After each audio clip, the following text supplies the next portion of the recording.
गन्थन्ति गणधरान्यूनाम्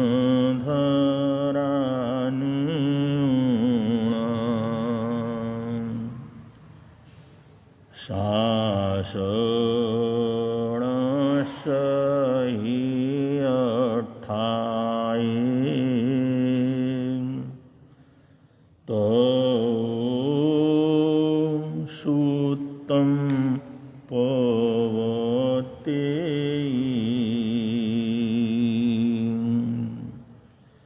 सोहि उज्जूय भूयस धम्मो शुद्धस चिठ्ठयि निबाणं परमं जायि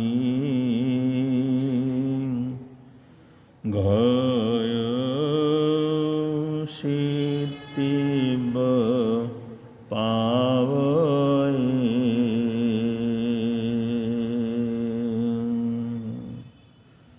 त्रिभुवन पीड़ा हरणहार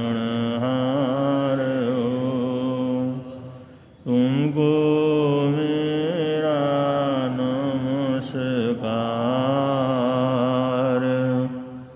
सर्व जगत के अलंकार प्रणाम तुम्हें मेरा हर बार तीन जगत के नाथ आपके चरणों में जाऊं बलिहार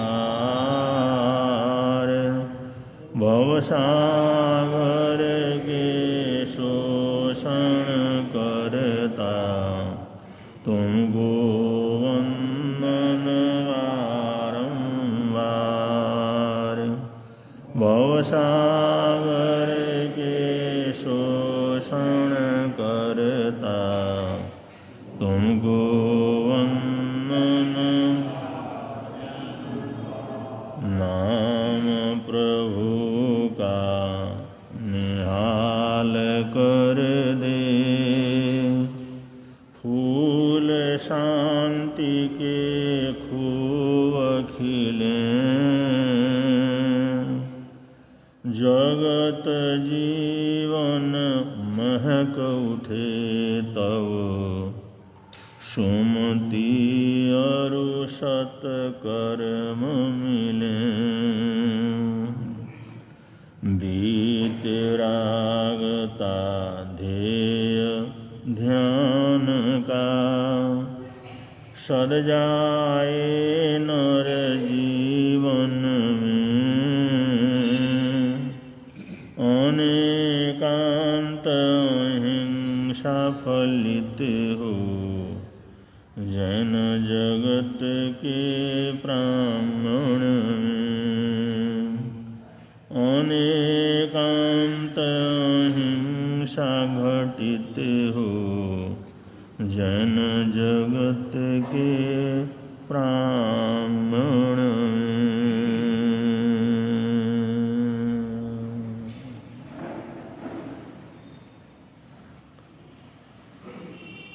शास्त्रकार फरमाते हैं ना दंशनिश नाणं दर्शन के बिना ज्ञान की उपलब्धि नहीं होती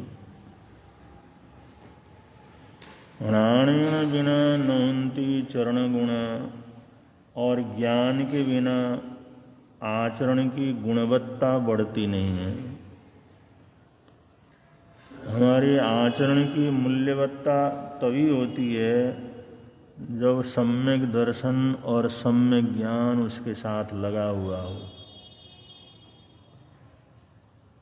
वो आत्मा जागृत हो, सावधान हो, बुद्ध हो।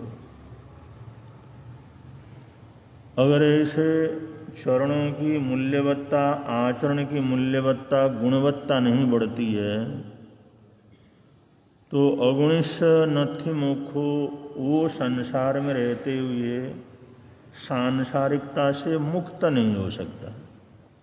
संसार में रहते हुए, जीवन में रहते हुए वो जीवन से या संसार से मुक्त नहीं हो सकता।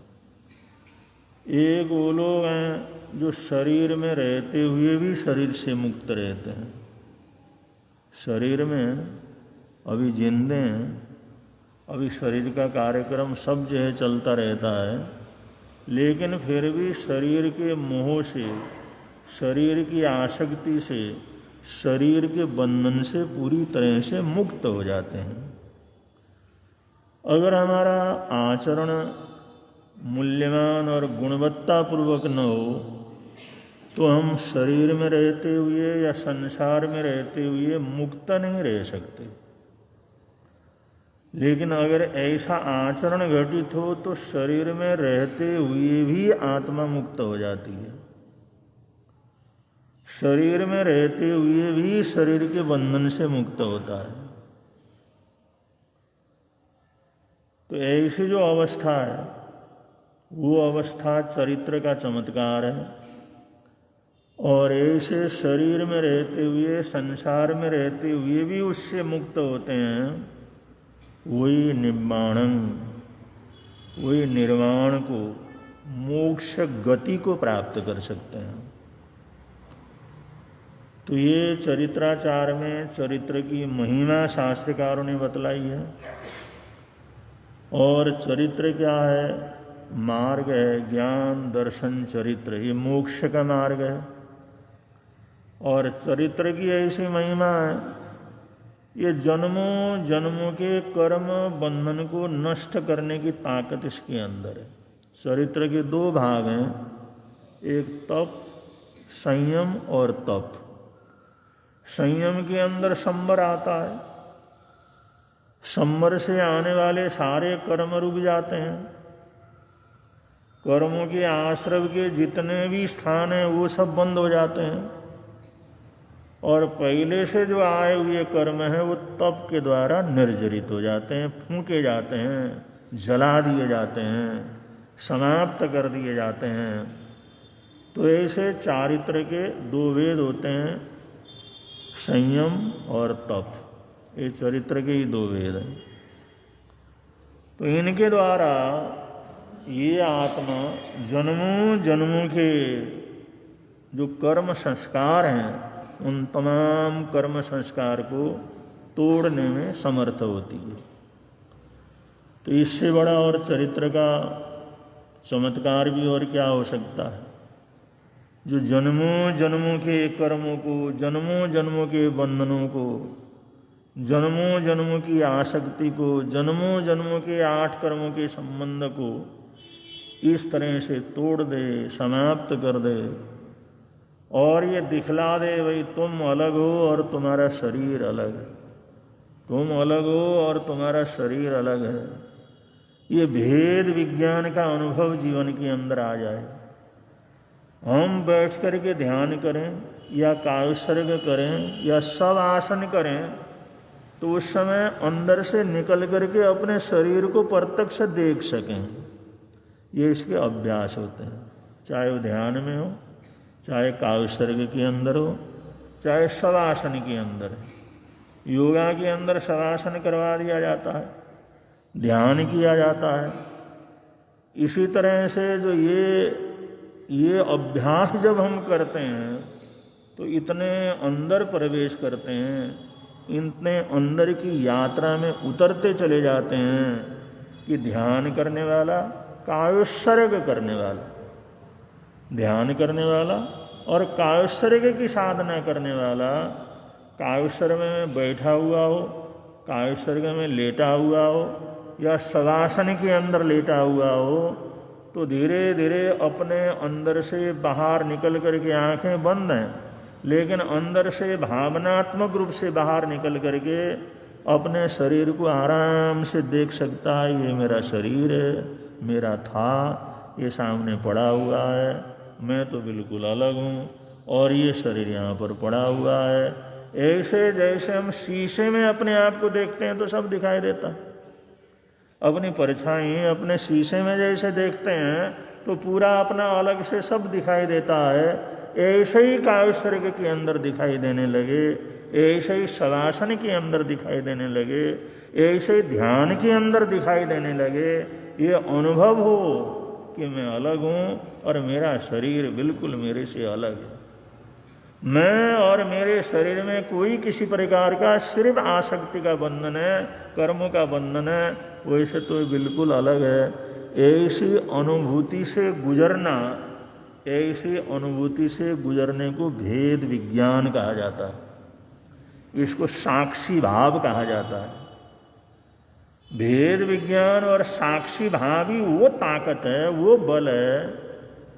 तो बड़े से बड़े महापुरुष, उनके हाथ पैर काट दिए जाते हैं, उनके शरीर से चमड़ा उतारा जाता है, उनको जला दिया जाता है, उनके साथ तरह तरह के ऐसे काम होते हैं, लेकिन उस समय वो इसी भेद विज्ञान की गहरी साधना करते हैं और ये साक्षी भाव की इतनी गहरी साधना करते हैं, इतनी गहरी अनुभूति के अंदर उतरते हैं। वो शरीर कट रहा है तो उनको ये अनुभव होता है, ये शरीर कट रहा है, मैं नहीं कट रहा हूँ, ये शरीर जल रहा है, मैं नहीं जल रहा हूँ, ये शरीर को तकलीफ हो रही है, मेरे को नहीं हो रही है।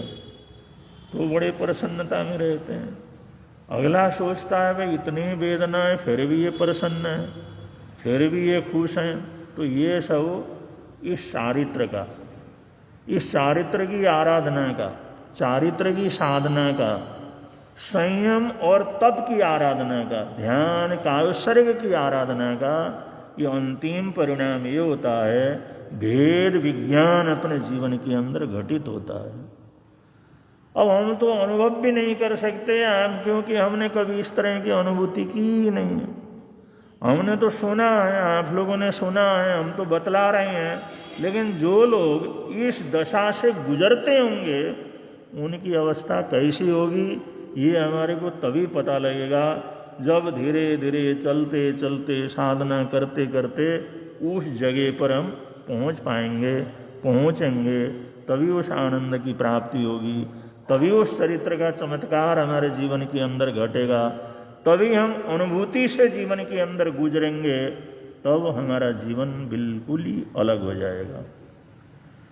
तो शास्त्रकार यहाँ पर बतलाते हैं ये चरित्राचार के अंदर प्रवेश करने से पहले उसका थोड़ा सा परिचय, ये क्या चीज़ है, हम क्या बतलाने जा रहे हैं, क्या करवाने जा रहे हैं, इसकी तो कम से कम सुनने वाले को जानकारी हो। इसलिए जो है ये चरित्राचार का जो वर्णन यहाँ पर प्रारंभ होता है उसमें मंगलाचरण में शास्त्रकारों ने चरित्र के चमत्कार का, इसके बल का, इसकी शक्ति का उन्होंने हमारे को परिचय दिया। तो ये चरित्र के अंदर शास्त्रकार कहते हैं दो तरह के चरित्र होते हैं, एक तो निश्चय चरित्र होता है और दूसरा व्यवहार चरित्र होता है। एक को कहते हैं निश्चय चारित्र और दूसरे को कहते हैं व्यवहार चारित्र। निश्चय चारित्र का मतलब है परम सत्य के अंदर जीना। जैसे परम सत्य क्या है, आत्मा परम सत्य है, करुणा परम सत्य है, ज्ञान परम सत्य है। जो स्वभाव है, आत्मा का जो स्वभाव है उसके अंदर जीते हैं, विभाव के अंदर नहीं जीते। विभाव क्या है, क्रोध है, मान है, माया है, लोभ है, राग है, द्वेष है, ईर्ष्या है, जलन है, ये सारी चीजें विभाव के अंतर्गत हैं। ये हमारी अपनी नहीं है, ये अपना स्वभाव नहीं है, ये सब हमारी आत्मा से प्रकट नहीं होते, ये तो कर्मों के परिणाम होते हैं, विभाव का परिणाम होता है। इसलिए विभावों को छोड़ करके स्वभाव के अंदर जीना, स्वभाव के अंदर रहना, इसको कहते हैं निश्चय चरित्र की आराधना। और इसका अभ्यास कौन करते हैं, ये निश्चय चारित्र यूं समझ लो, व्यवहार चारित्र और निश्चय चारित्र। और व्यवहार में तो ये है कि भाई ये तुम्हारे कौन है, ये हमारे माता जी हैं, ये मेरे पिताजी हैं, ये मेरे चाचा जी हैं, ये हमारे पड़ोसी हैं, ये हमारे को मानने वाले हैं, जो भी संबंध है सब बतला देते हैं। भाई ये तो क्या व्यवहार के अंदर हुआ। व्यवहार में हमारे पिता भी हैं, माता भी हैं, भाई भी हैं, बहन भी हैं, अड़ोसी पड़ोसी भी हैं।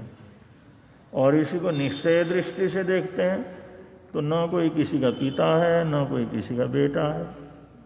ये तो अनंत संसार के अंदर घूमते हुए संपर्क होता है और छूट जाता है। कौन अपना पिता, कौन अपनी माता, कौन अपना भाई, कौन अपना बेटा, कौन अपना रिश्तेदार, ये कुछ नहीं है। ये तो संसार के अंदर ही घूमते हुए कहीं किसी सराय के अंदर इकट्ठे हो गए, संपर्क हुआ, रहे और चले गए। तो ये क्या है? निश्चय भाव, इसको निश्चय कहते हैं। व्यवहार के अंदर अपना भी है, पराया भी है, रिश्ते भी हैं, सब कुछ है, लेकिन निश्चय दृष्टि में जब जाते हैं तो वहाँ पर कुछ नहीं। और जो है इसी तरह से अहिंसा के बारे में भी कहा जा सकता है। जब निश्चय चरित्र के अंदर कोई रहता है तो ऐसे भावों के अंदर रहता है, कोई किसी को बचा नहीं सकता, कोई किसी को मार नहीं सकता। अपने कर्म है, अपना लेन देन है, अपने संपर्क है। मैं किसको बचाने वाला हूँ, मैं किसको मारने वाला हूँ, मैं किसको खिलाने वाला हूँ, मैं किसको सुख दुख देने वाला हूँ। न कोई मुझे सुख दुख दे सकता है, न किसी को सुख दुख दे सकता हूँ। तो वो जो बचाना है, करना है, सेवा करना है, सहयोग करना है, दया करना है, करुणा करना, ये सारी चीज़ें छूट जाती हैं। निश्चय चरित्र में सब चीज़ें अलग हो जाती हैं, क्योंकि वो भावों के बिल्कुल ऐसी ऊंचाई के अंदर रहता है कि कोई किसी को तकलीफ देने वाला नहीं, कोई किसी को बचाने वाला नहीं है। ये निश्चय चरित्र है। और उसको भी कितनी भी तकलीफ हो, कभी सोच भी नहीं सकता कोई आकर के मेरे को बचाए, मेरी रक्षा करे, मेरे को दे, मेरी तकलीफ दूर करे। ये भी कभी जिंदगी के अंदर उसके मन के अंदर भाव नहीं आते। तो इसको कहते हैं निश्चय चरित्र। इसका नाम है निश्चय चरित्र। तो निश्चय चरित्र की जो आराधना साधना करने वाले होते हैं वो लोग या तो जिन कल्पी होते हैं। तीर्थंकरों के समय दो तरह के कल्प चलते हैं, एक जिन कल्प रहता है, एक स्थविर कल्प रहता है। स्थविर कल्प में 20 साल रहने के बाद या जब तक तीर्थंकर आज्ञा देने वाले हो तुम तक आज्ञा न दें तब तक वो स्थविर कल्प में रहते हैं।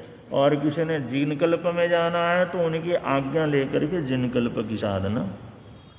अब जिन कल्प की साधना करने वाला इतनी कठोर साधना करता है, जैसे जिन कल्पी चला जा रहा है, जाते जाते उसने देखा सामने से कोई शेर आ रहा है, या देखो सांप आ रहा है, या कोई जंगली जानवर आ रहा है, हिंसक है, मारने वाला है, लेकिन उससे भयभीत होकर के रास्ता नहीं छोड़ेगा। आए आए, खाए खाए, मारे मारे। कौन किसको मारने वाला है, कौन किसको खाने वाला है, कौन किसको खा सकता है। ये तो प्राणियों के अपने संबंध है। सामने शेर आकर के दहाड़ रहा है, लेकिन जरा सा भी उसके अंदर भय पैदा नहीं होता और वो रास्ता तक उसको छोड़ता नहीं है। ऐसा चरित्र पालन करो। जाते जाते जैसे जाते गए, अचानक ऐसा हुआ कोई कांटा उनके पैर के अंदर चुभ गया, तो कांटा नहीं निकाला। उन्होंने क्या कांटा है, क्या शरीर है, क्या चुभना है, ये तो शरीर को सुख दुख वगैरह अनुभव हो रहा, मेरे को कोई कांटा थोड़ी चुड़ा। यहां तक भी अगर कहीं आंधी तूफान चला, आंखों के अंदर अगर मिट्टी चली गई, कंकर चला गया या कोई तिनका वगैरह चला गया, तो आंखों से उसको भी निकालते नहीं। ये जिन कल्पियों की साधना रहती, ये निश्चय चरित्र की आराधना रहती। तो निश्चय चरित्र ये तो बड़ा कठिन, जीवन की उत्कट साधना, सर्वोत्कृष्ट साधना।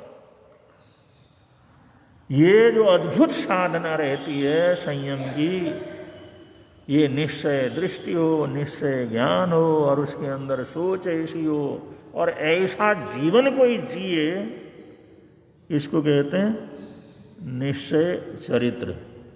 और ऐसे बहुत से साधु साध्वियाँ जैसे बहुत लंबे समय तक साधना करने के बाद प्रतिमा धारण करते हैं, प्रतिमाधारी साधु या प्रतिमाधारी साध्वी। जो प्रतिमाधारी साधु साध्वियाँ होते हैं उनका भी ऐसा ही निश्चय चरित्र होता है। जंगल के अंदर रहते हैं और कभी मिला, कभी भोजन किया, निर्दोष 48 दोषों को 42 दोषों को टाल करके कुछ ऐसा हुआ, कभी अचानक ऐसा योग बना तो लिया वरना नहीं लिया। उनको किसी भी प्रकार की कोई जो है ऐसे शरीर की सेवा करनी है, इसको जिंदा रखना है, वो भी लेते इसलिए हैं कम से कम हम जो साधना कर रहे हैं उसके अंदर ये शरीर काम आ सके, ये साधन बनाने के लिए लेते हैं, लेकिन उसकी सेवा के लिए, उसके सुख के लिए, उसके शांति के लिए नहीं लेते। तो ऐसी कठिनतर जो साधना जीवन के अंदर होती है, ऐसे चरित्र को निश्चय चरित्र बोला जाता है। ये निश्चय चरित्र है। और निश्चय चरित्र की आराधना करने का अभ्यास करते हैं, उन्हें जिनकल्पी कहते हैं, उनके प्रतिमाधारी कहते हैं। कोई प्रतिमाधारी साधु है या जिनकल्पी साधु है, वो निश्चय चरित्र का अभ्यास करते हैं। जब तो होता है वो करते हैं, और कोई ऐसी साधना कुछ समय के लिए लेते हैं, कुछ महीनों के लिए लेते हैं, कुछ सालों के लिए लेते हैं, कोई जीवन भर के लिए लेते हैं। प्रतिमा धारण करने वाले भी ऐसे लेते हैं, उनको ऐसा निश्चित नहीं है तो हमेशा के लिए लेना। तुम कर सकते हो तो ले लो, तुम्हारी आत्मा उस तरह की साधना करने की प्रेरणा देती है तो ले लो। वरना जिनकल्प की आराधना करते हैं और वो देखते हैं भाई जिनकल्प की आराधना नहीं हो पा रही है तो स्थविर कल्प में आ जाते हैं। तो उनमें जिनकल्प से स्थविर कल्प में आना कोई उसमें बुराई नहीं रहती उसमें। अब इतनी कठिन साधना है, तो उस कठिन साधना के अंदर अगर कहीं मानसिक रूप से कमजोरी वगैरह हो जाती है या कुछ ऐसी कठिनाइयाँ वगैरह होते हैं, तो संयम की आराधना तो बहुत ज़रूरी है। उसके बाद वो सेवाएं वगैरह लेना भी शुरू कर देते हैं। लेकिन जब तक जो है निश्चय चरित्र की आराधना करते हैं, किसी की कोई सेवा लेते नहीं हैं। तो ये एक साधना की पद्धति है। और दूसरा चरित्र है व्यवहार चरित्र। ये तो निश्चय चरित्र बतला दिया, और दूसरा व्यवहार चरित्र है। व्यवहार चरित्र दो तरह का होता है। व्यवहार चरित्र के अंदर जैसे अब शरीर है, शरीर को ठीक रखना भी है, हमने प्रवचन भी करना है, विहार भी करना है, कल्पों की पालना भी करनी है, भगवान की वाणी को जन जन तक लेकर के भी जाना है, उनको समझाना भी है, खुद हमने भी स्वाध्याय करना है, खुद भी तप करना है, खुद भी आराधना साधना करनी है। तो ऐसे 5 महाव्रतों की आराधना करते हैं, गुणव्रतों की आराधना करते हैं, या समितियों की आराधना करते हैं, 12 प्रकार की तपस्याओं को तपते हैं। शरीर को जरूरत होता है तो ला करके निर्दोष भोजन पानी ला करके ग्रहण कर लेते हैं। कभी ऐसी तकलीफ वगैरह होती है तो कोई सहयोग करता है तो उस सहयोग को भी लेते हैं। कभी किसी के लिए सहयोग की ज़रूरत पड़ी तो सहयोग देते भी हैं। ये सब समाज में रहना, सामाजिकता में रहना, भगवान के धर्म का प्रचार प्रसार करना, उसको जन जन तक पहुंचाना, लोगों को समझा करके उस शासन के साथ जोड़ना, उस धर्म के साथ जोड़ना, ये सारा काम ये व्यवहार चरित्र के अंतर्गत आता है। ये सारा व्यवहार चरित्र के अंतर्गत आता है। तो व्यवहार चरित्र को धारण करने वाले स्थविर कल्पी होते हैं। हम लोग स्थविर कल्पी हैं, समाज के अंदर रहते हैं। भगवान महावीर स्वामी का जब शासन था, बहुत से संत ऐसे थे जो कि जिनकल्पी थे, और बहुत से संत ऐसे थे जो स्थविर कल्पी थे। स्थविर कल्प में बड़ी लंबी चौड़ी होती हैं, सभी स्थविर कल्प के अंदर होते हैं। और जिन कल्प में जाना हो तो सीधा जिन कल्प में कोई नहीं जाता, स्थविर कल्प में कम से कम 20 साल संयम पालन करने के बाद फिर स्थविर कल्प के जिन कल्प के अंदर जाते हैं। जब उनको लगता है भाई ये सारी साधनाएं मैं कर सकता हूँ, फिर उसमें भी तभी जा सकता है जब तीर्थंकर कोई उनको आज्ञा देने वाला हो, या 14 पूर्वधान ज्ञानधारी उनको आज्ञा देने वाला हो, या 4 ज्ञान का धनी कोई आज्ञा देने वाला हो, या 5 ज्ञान का धनी कोई आज्ञा देने वाला हो, तभी जा कर के वो लोग जिन कल्प की आराधना कर सकते हैं। क्योंकि जिन कल्प की आराधना इतनी कठिन होती है, वो ज्ञानी ये जानते हैं इसके जीवन में ऐसा समय तो नहीं आएगा जो कहीं भ्रष्ट न हो जाए। अब वो देखते हैं नहीं ऐसा आने वाला नहीं है, तो फिर उसको आदेश दे देते हैं तुम जा सकते हो। वरना मुश्किल से तो मानव जन्म मिला है, मुश्किल से तो देव गुरु धर्म का शरणा मिला है, मुश्किल से तो संयम की आराधना की है, और प्रतिमाधारी साधु के चक्कर में, कहीं जिनकल के भी चक्कर में वो सारा का सारा गुड़ गोबर क्या करने जाए। क्योंकि बहुत बार सेठ लोग कमाते हैं, मेहनत करते हैं, परिश्रम करते हैं, और फिर सोचते हैं भाई इसको 10 गुना बढ़ाना चाहिए, फिर सोचते हैं इसको 10 गुना बढ़ाना चाहिए। अगला साहब कहता व्यापार से तो ऐसे बढ़ेगा, एकदम 10 गुना कैसे बढ़ेगा। उन्होंने कहा इसमें जुआ खेलो तो हो सकता है, इसमें अगर ऐसे लगा लो, सट्टा लगा लो तो हो सकता है। ले भाई लगा ले, इसका 100 गुना बढ़ता है तो लगा ले। अब वो लगा लेता है, वो जीत गया हार गया तो सब कुछ उसका, जीत गया तो जीत गया, चलो पुण्यवानी रही, जीत गया तो मिल गया 100 गुने उसको। वरना चलो दुगना करने हैं, काम करते हैं, मेहनत करते हैं, दुगना करते हैं, 3 गुना करते हैं, 5 गुना करते हैं। आदमी सोचे भाई इसको 100 गुना बढ़ाना, तो उल्टे सीधे ही तो काम करने पड़ेंगे, ऐसी बाजी लगानी पड़ेगी। अब ऐसी बाजी लगाओगे तो उसके अंदर अगर हार जाओगे तो क्या होगा। जो कुछ जिंदगी के अंदर है वो सब कुछ सारा सट्टे वाले ऐसे तो नाश कर देते हैं, और जुआ खेलने वाले तो ऐसे ही करते हैं, जुआ खेलते रहते हैं, अरे ये तो लग गया भाई, पैसा लग गया, एक बार और लगा लो, तब भी जीत गया। फिर जीतता जीतता अगला कहता है भाई चल उठ, मैंने कहा नहीं एक बार और लगा लेता हूँ, एक बार और लगा लेता हूँ। वो जब तक हारता नहीं है तब तक उठता नहीं है वहां से। वरना जुआ खेलने वाला कभी जुआ खेल करके किसी ने कोठी नहीं बनाई, जुआ खेलने वालों ने किसी कार को नहीं खरीदा। जुआ खेलने वाला तो कमाता तो बहुत है, जीतता भी बहुत है, उसको मिलता भी बहुत है, लेकिन सोचता है एक बार अगर हो जाए तो ये 10 गुना और बढ़ जाएगा, एक बार हो जाए तो 20 गुना बढ़ जाएगा। भाई इसी चक्कर के अंदर फिर वो सारा। इसलिए ये संयम की आराधना, चरित्र की आराधना में भी अगर कोई कहता है कि मैंने जो है जिनकल्पी साधना को शुरू करना है या प्रतिमाधारी उत्कृष्ट साधना मैंने करनी है, तो ज्ञानी देखते हैं इसका ऐसा योग तो नहीं है, कहीं सारा ही भ्रष्ट न हो जाए। ऐसा भ्रष्ट हुआ तो एक तो इसका जीवन बर्बाद हो जाएगा, और बहुत से इनकी वजह से जो धर्म के साथ जुड़े हैं उनके मन के अंदर भी अश्रद्धा पैदा हो जाएगी। अरे हम जीवन में भगवान समझते थे, इतने अच्छे संत समझते थे, इतने भाग्यशाली पुण्यशाली समझते थे, ये तो ऐसे निकल गए, ये क्या धर्म है, इसको करने से हमारा कल्याण क्या होगा, इतनी बड़ी तपस्या करने वाला डूब गया तो हमारा क्या होगा। तो ऐसे बहुत सौ की श्रद्धा भक्ति भी उल्टी हो जाती है, टूट जाती है। इसलिए शास्त्रकार कहते हैं हमेशा श्रद्धा भक्ति उनके ऊपर रखना चाहिए जो तीर्थंकर हैं, देवात्मा हैं, परम देव हैं, देवादिदेव हैं।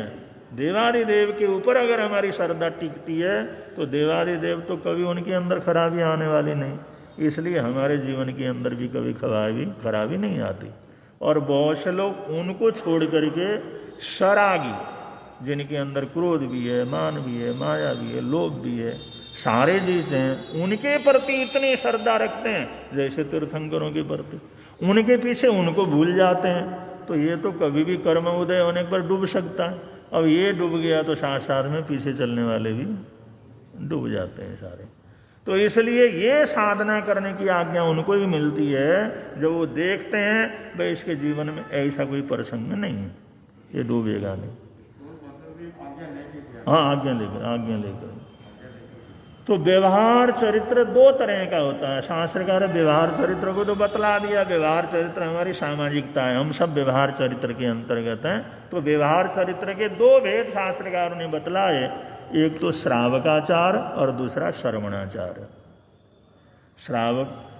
श्रावक के व्रत, श्रावक की आराधना साधना, श्रावक का जीवन, उसके त्याग पचखान, ये सारे के सारे भी इसी व्यवहार चरित्र के अंतर्गत आता है। और श्रवणाचार, उसके अंदर साधु का चरित्र, 5 महाव्रत आदि हैं, 4 कषायों को जीतना है, 5 इंद्रियों को जो है जीतना है, और 5 समिति गुप्ति की आराधना साधना है, रोज स्वाध्याय करना है, हो सके तो कुछ न कुछ तपस्या जाप ताप करना है, तो ऐसे करके दूसरे को भी बांटते रहना है। ये सारा साध्वाचार के अंदर आता है। तो साध्वाचार जिसको श्रवणाचार करते हैं, सर्ववर्ती चरित्र जिसको बोला जाता है, ये भी व्यवहार चरित्र के अंतर्गत आता है। और उससे पहले श्रावकाचार, ये भी जो है व्यवहार चरित्र का पहला भेद, वो है श्रावकाचार। और व्यवहार चरित्र का दूसरा भेद है श्रवणाचार, श्रवणों का आचार। तो इस तरह से श्रावकाचार और श्रवणों का आचार जो है पूरी तरह से हम जो है समझते हैं, जानते हैं, सुनते हैं। तो इस जो है चरण करणानुयोग का तीसरा अध्याय वहाँ जा कर के क्या होता है, पूरा होता है। अब हम शुरू करने जा रहे हैं यहाँ से धीरे धीरे श्रावकाचार का वर्णन, क्योंकि पहले श्रावकाचार को समझेंगे तभी तो साध्वाचार जीवन के अंदर आएगा। और श्रावकाचार की तरफ थोड़ा सा देखा जाए तो श्रावकाचार के बिना, उसकी दृढ़ता के बिना जैसे आगे बढ़ना चाहिए, वो श्रवणाचार को पूरा नहीं कर सकता। इसलिए इसको भी समझ लेना बहुत ज़रूरी है। थोड़ा थोड़ा भी समझेंगे, थोड़ा थोड़ा भी सुनेंगे तो बहुत कुछ हमारे को समझ में आ जाएगा। और चरित्र के 3 रूप और शास्त्रकारों ने बतलाए हैं। चरित्राचार के 3 भेद और बतलाए हैं। एक तो होता औपशमिक चरित्र, एक होता औपशमिक चरित्र, मोहनीय कर्म और कषाय। 16 तरह के कषाय होते हैं और मोहनीय कर्म होता है।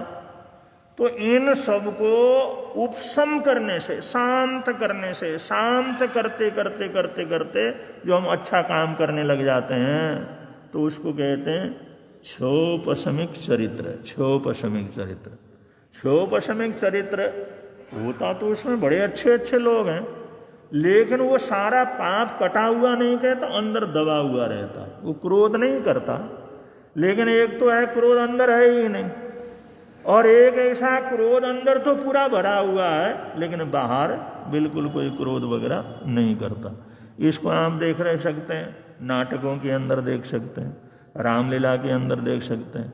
रामलीला के अंदर एक तो पर्दे के सामने होते हैं, एक रामलीला होती है पर्दे के पीछे होती है। पर्दे के पीछे तो क्या है, जो हनुमान है वो राम को चांटा मार देता है, गाली देता है, बोलता। लेकिन बाहर आकर के वो जैसे उसकी भक्ति करता है, और क्योंकि हनुमान बनाएंगे तो पहलवान को ही पकड़ करके लाते हैं। हनुमान बनाते हैं तो कोई गांव का पहलवान है तगड़ा, और छोटा मोटा तो हनुमान बन नहीं सकता, उस पहलवान को पकड़ करके लाते हैं जो हर तरह से तगड़ा हो। और राम बनाते हैं तो सीधा साधा जो गांव का आदमी, सीधा साधा जो लड़का होगा, अच्छा भला लड़का होगा, सुंदर लड़का होगा, सामान्य होगा, उसी को पकड़ के लाएंगे। और किसी पहलवान को ला करके राम थोड़ी बनाएंगे।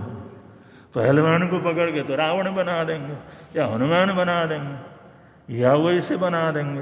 तो अब गांव के अंदर पर्दे के पीछे तो वो जो हनुमान है राम को मारता है थप्पड़, खाने भी नहीं देता, गालियां देता है खूब, और पर्दे के सामने आकर के ऐसा भक्त बन करके बैठता है। मैंने कहा क्या राम का, क्या हनुमान का चरित्र है, क्या राम की भक्ति है। तो इस तरह से पर्दे के सामने कुछ अलग होता है और पर्दे के पीछे कुछ अलग होता है। पर्दे के सामने और पर्दे के पीछे के रामलीला के अंदर बहुत बड़ा अंतर होता है। तो ये जो रामलीला के अंदर जो करना है ना, इस तरह की जो साधना, तो इस तरह की जो साधना है, अंदर तो कुछ है, अंदर तो वही बैर है, वही विरोध है। वो समझता है ये 3 पैसे का टके का जो ये लड़का है राम बन करके घूम रहा है, और वो पहलवान है, मैं तो किसी को भी जो चांटा मार सकता हूँ, कुछ कर सकता हूँ, लेकिन बाहर आकर के उनका तो ऐसा जो रामलीला के बाहर आने वाला जो चरित्र है, और क्या राम है, क्या सीता जी हैं, और अंदर सीता जी को देखो तो सिगरेट पी रही, हुक्का पी रही है। अंदर वाली सीता को देखो तो खूब सीता माता हुक्का पी रहे हैं, वो अपना। अब बाहर आकर के उनका चरित्र बड़ा जबरदस्त होता है। तो ये जो पर्दे के बाहर का जो चरित्र है, उस चरित्र को कहते हैं औपसमिक चरित्र। बुराई तो सारी भरी पड़ी हैं, लेकिन सामने बिल्कुल नहीं दिखाते, सामने बिल्कुल प्रकट नहीं होने देते। ऐसा जो हमारा चरित्र है, तो इसको कहते हैं औपसमिक चरित्र। नाटक करते हैं बस। श्रावक है तो श्रावकपने का नाटक करता है, साधु है तो साधुपने का नाटक करता है, ऐसा नाटक करता है दुनिया कहती है क्या बात है, लेकिन अंदर सारा पाप भरा पड़ा। तो ऐसा जो चरित्र होता है ना, ऐसे चरित्र को कहते हैं औपसमिक चरित्र। ये औपसमिक चरित्र को जीवन को तारने वाला नहीं होता, और कुछ इसमें पुण्यवानी का बंधन होता है। बहुत बार ऐसा करते करते भी बहुत कुछ सहन कर लेता है, बहुत कुछ बर्दाश्त कर लेता है, बहुत कुछ संयम रखता है, इसलिए पुण्यवानी तो उसकी होती है, लेकिन कर्मों की निर्जरा वगैरह उसके अंदर नहीं होती। और दूसरा चरित्र होता है क्षयोपशमिक चरित्र। कुछ कर्म क्षय हो जाते हैं और कुछ कर्म उपशम हो जाते हैं। कुछ कर्म तो क्षय हो जाते हैं और कुछ कर्म उपशम हो जाते हैं। ऐसा जो चरित्र होता है, ये पहले वाले से बहुत श्रेष्ठ होता है, पहले वाले से बहुत श्रेष्ठ होता है। तो ऐसा जो चरित्र है, ये इस आत्मा को ऊंचा उठा लेता है, देवलोक तक लेकर के जा सकता है, ऊंचे से ऊंचा देवता भी बना सकता है, तरणहार आत्मा भी बना सकता है, सही रास्ते के ऊपर लेकर के चल सकता है। और जो क्षयिक चरित्र है, वो मोहनीय कर्म का क्षय होने से, कषाय का क्षय होने से जो हमारे जीवन के अंदर आचरण पैदा होता है, उसको क्षयिक चरित्र कहते हैं। ये क्षयिक चरित्र तो सीधा मोक्ष के अंदर पहुंचाने वाला होता है, आत्मा को परमात्मा बनाने वाला होता है। जो चरित्र आत्मा को परमात्मा बना दे, ऐसे चरित्र को कहते हैं क्षयिक चरित्र। तो ये चरित्र के संबंध में कुछ बातें हुई, और आगे चलेगा श्रावक, श्रावकाचार, और उसके बाद हम आएंगे जो श्रवणाचार की तरफ। तो श्रावकाचार का बड़ा विशेष विषय अब आज के बाद जो है प्रारंभ हो जाएगा, तो आप लोग जरूर उसका लाभ लें। इन्हीं मंगल कामनाओं के साथ बड़े प्रेम से बोलेंगे, मिलता है आनंद प्रभु की वाणी से, मिलता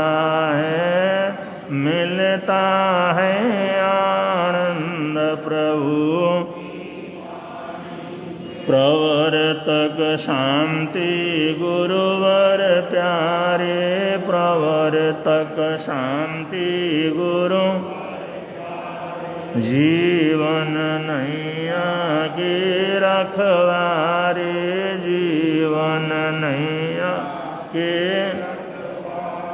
जोड़ गए संबंध प्रभु की वाणी से, जोड़ गए संबंध प्रभु की वाणी से, मिलता है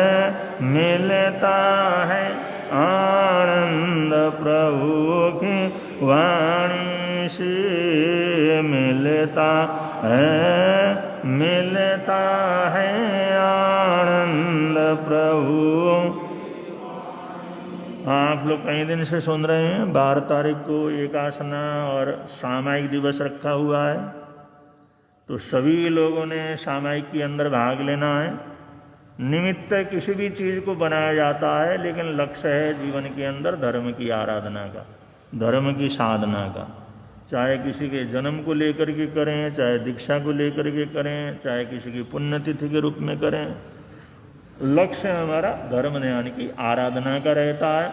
तो उस उपलक्ष्य के अंदर जो एकासना की तपस्या या सामायिक की आराधना का जो आयोजन चल रहा है, उसमें तहरील से आप सबने तहरील से उसके अंदर भाग लेना चाहिए। क्योंकि ऐसे कार्यक्रम रखे जाते हैं तो उसमें अगर भाग लेते हैं तो आने वाले लोगों को भी बड़ा अच्छा लगता है। और गुरु सुमति विशाल सेवा समिति की तरफ से 11 तारीख को एक भंडारे का आयोजन जो है, बाहर भंडारे का आयोजन भी चलेगा। 11 तारीख को उन्होंने रखा है। 12 तारीख को जीव दया का भी उन्होंने आयोजन रखा हुआ है। बहुत से जो पक्षियों को छुड़ाना या दाने वगैरह डालना, ऐसा उपक्रम वगैरह उसके अंदर रखे हैं। और 13 तारीख को स्वास्थ्य शिविर, खूब भवन के अंदर स्वास्थ्य जांच शिविर रखा हुआ है, जिसके अंदर 5-7 डॉक्टर आएंगे अलग अलग जो है विषय से संबंधित। तो जिन्होंने भी स्वास्थ्य शिविर के अंदर भाग लेकर के अपना जो है कुछ जांच वगैरह करवाना हो करवा सकते हैं। 13 तारीख को सुमति विशाल सेवा समिति की तरफ से ये आयोजन त्रिदिवसीय रखा गया है। और संघ की तरफ से विशेष रूप से यहाँ पर सामायिक दिवस और साथ साथ में एकासना महोत्सव रखा हुआ है। तो सब रल मिल करके फिर बाहर से भी भाई बहन आ रहे हैं, बाहर के संघ वाले भी उसके अंदर सहयोग प्रदान कर रहे हैं। तो तहरील से आप लोग उसका लाभ लें। और करीबन संत मुनिराज जहाँ जहाँ पर हमारे थे सबके चतुर्मास बड़े अच्छे हो गए। और सातापूर्वक कल बिहार हुआ, बहुत जगह से बड़ी बड़ी बधाइयाँ आ गईं कि गुरुदेव 4 महीने ऐसे व्यतीत हो गए, हमारे को पता भी नहीं लगा। और बड़े धूमधाम से बिहार के कार्यक्रम संपन्न हुए। तो आप सबको भी बहुत बहुत मंगल कामनाएं। आज का जो जाप है, श्री शीतलनाथ भगवान को वंदन बारंबार, श्री शीतलनाथ भगवान को वंदन बारंबार, श्री शीतलनाथ भगवान को वंदन बारंबार, श्री शीतलनाथ भगवान को वंदन। आपने बोलना। अब संघ की तरफ से सूचनाएं हैं, उसके बाद मंगल पाठ।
श्रवण संजय सलाहकार बीज पिता में नमस्ती रत्न